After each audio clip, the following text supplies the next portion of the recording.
Vamos à análise de Rebecca, uma mulher inesquecível. E aí, você gostou do filme? Vamos lembrar que ele é um remake, né, de um filme bem antigo, primeiro filme de Alfred Hitchcock, de 1940.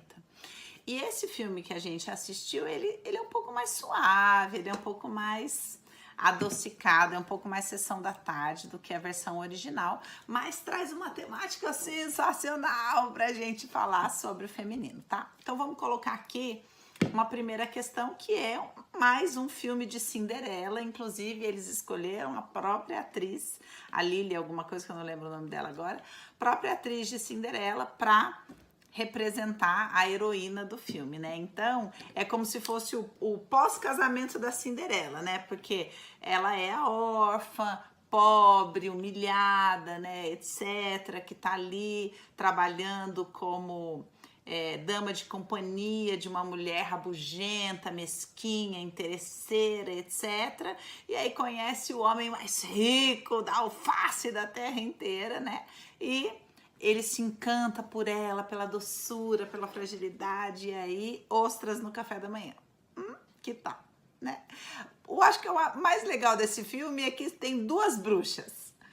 Geralmente as Cinderelas modernas, as Cinderelas em geral, tem uma bruxa, mas aqui temos duas bruxas. Então a gente tem a primeira bruxa, que é a mulher para quem ela trabalha, que humilha ela, que ela fica lá chorando na cama, e depois a gente tem a segunda bruxa, que é a governanta, né?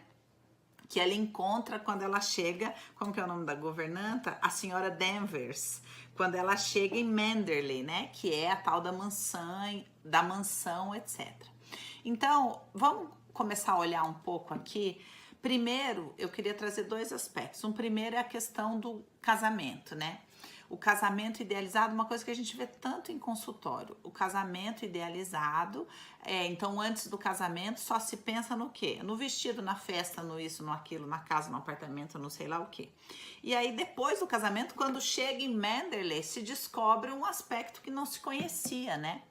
Um lado sombrio, as questões não resolvidas.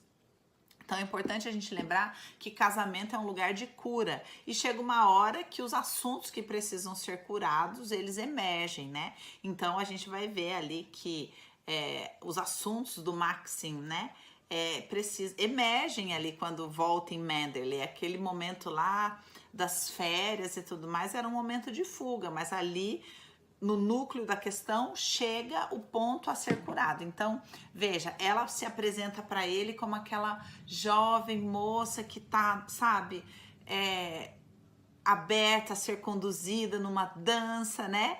E ele se encanta por aquela mulher doce, disposta, disponível, divertida, etc. E ela se encanta por aquele homem que estava todo ali para ela, e aí quando casa, ela se torna uma mulher insegura, perseguida pelos seus fantasmas, e ele se torna um homem sisudo, inacessível, né, por causa das suas questões emocionais. Bem-vindo ao casamento, bem-vindo ao casamento, né? E aí eles têm que trabalhar essas questões ali. É claro que na trama a gente vai se trazer para esse lado do suspense, etc. Mas é importante a gente trazer para o mundo real e saber que é ali que entram os processos de cura, é ali que entra a terapia, sabe? É ali que a gente tem que olhar para a bagagem que a gente traz. E aí vamos falar da bagagem dela, né? Veja que ela é apresentada como uma mulher órfã, né?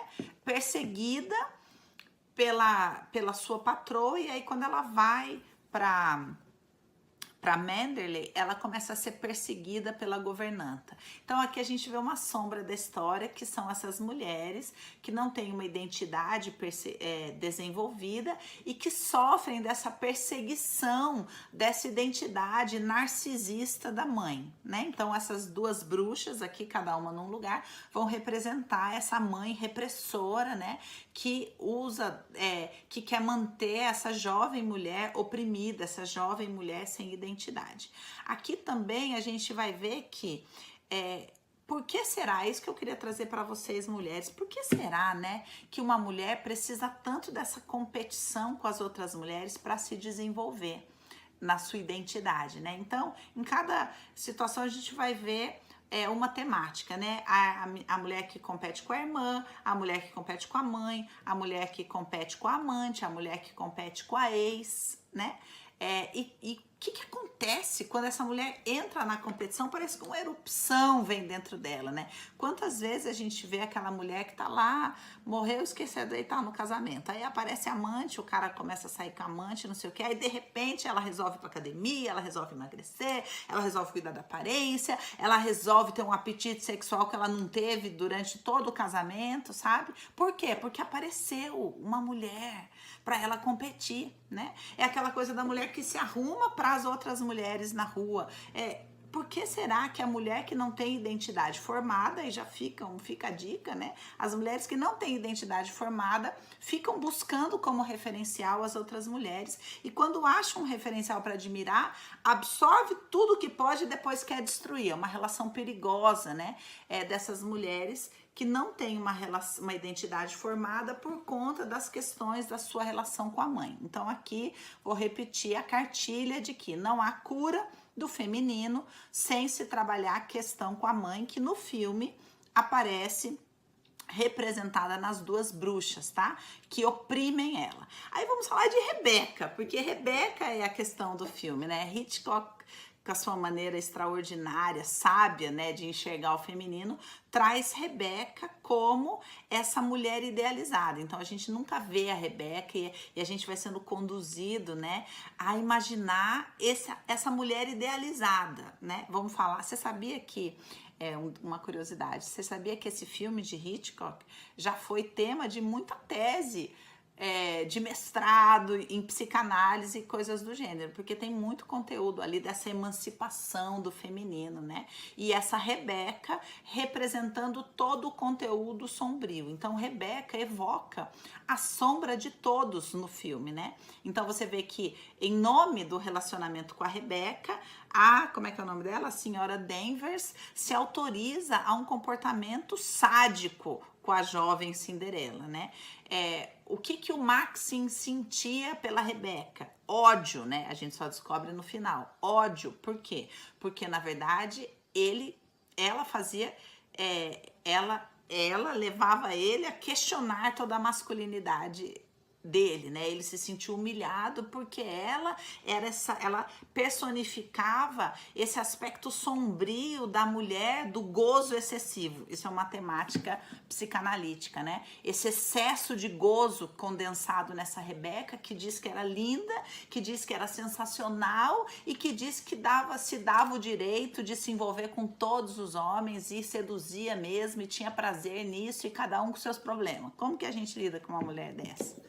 Rebeca, a mulher inesquecível. O que ela evoca em todos nós, né? Então, no filme, ela desequilibra todo mundo. Ela desequilibra todas as pessoas, né? E essa menina fica completamente fascinada. Por quê? Porque ela tinha vivido a sombra, né? A sombra narcísica dessa figura materna que coloca ela numa posição servil, né? E, de repente, ela tem a oportunidade de ocupar o lugar desta mulher, Rebeca, e ela começa a entrar numa competição, e aí nessa competição ela resolve fazer o baile, e ela resolve se arrumar, e sempre muito insegura. Na verdade, ela tá tentando ser igual a Rebeca, coisa que a gente vê em todo dia, né? Uma mulher que vê uma outra mulher que fascina ela, e ela começa a imitar na busca de encontrar a própria identidade, né? E aí, quando ela descobre que, na verdade, o Maxim tinha raiva, né? Não gostava da Rebeca, aí o que emerge na nossa heroína? A mãe. Aí ela vira mãe dele. Aí ela, dominada completamente pela heroína dentro dela, ela se torna uma investigadora, ela vai lá descobrir, ela acha o papel, ela toma frente, ela resolve fazer o cheque, ela resolve discutir no tribunal, ela enfrenta todo mundo porque ela virou a mãe deste homem. Como as questões do feminino, os problemas, né? Difícil, né? Para uma mulher conseguir se encontrar, né? Conseguir encontrar a própria identidade, assumir o próprio desejo, ocupar o próprio lugar, né? E aí ela se torna mãe dele, toma frente de tudo, e ele fica ali passivo, né? Coitado, assassinou a mulher, entendeu? Toda essa questão, e aí de repente pega fogo em tudo. E aí ela começa a encontrar supostamente essa identidade, né? O filme termina ela com um olhar assim por cima do ombro dele, numa realidade fantasiosa, porque daí, bom, ok, queimou Manderley e aí eles fazem o quê? Eles viajam, ficam em hotéis maravilhosos e fazem sexo o tempo todo. Será que é isso? Será que é assim que uma mulher descobre a identidade dela? Então, na verdade, veja que o filme, ele psicologicamente falando, ele fica inconcluído, né? Porque ele fala dessa angústia que só uma mulher entende, as conversas que eu tô falando aqui, né? De quem é essa Rebeca. Todas nós temos uma Rebeca na nossa vida, né? Essa referência de mulher ideal que pode enlouquecer uma mulher, que pode fazer ela ficar sem dormir, sabe? E quando ela pensa que tá competindo, né? Pelo amor do seu homem com essa Rebeca idealizada, mas ela fica mais louca ainda, né? E aí no filme, essa Rebeca acaba não sendo vencida, né? Porque eles perdem tudo, perdem a casa, perdem tudo, e aí ela fica neste lugar presa num universo de fantasia. Isso é Hitchcock, por isso que na verdade o filme fica inconcluído. Mas para nós fica esse questionamento, né?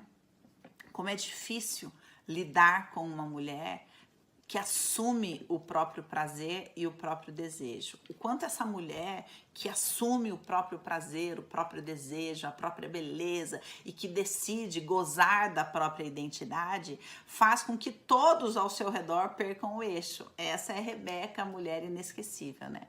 Então eu espero que essa análise faça você pensar em outros aspectos do filme que talvez você não tenha notado, que é essa questão da sombra, né, que a Rebeca evoca em todos.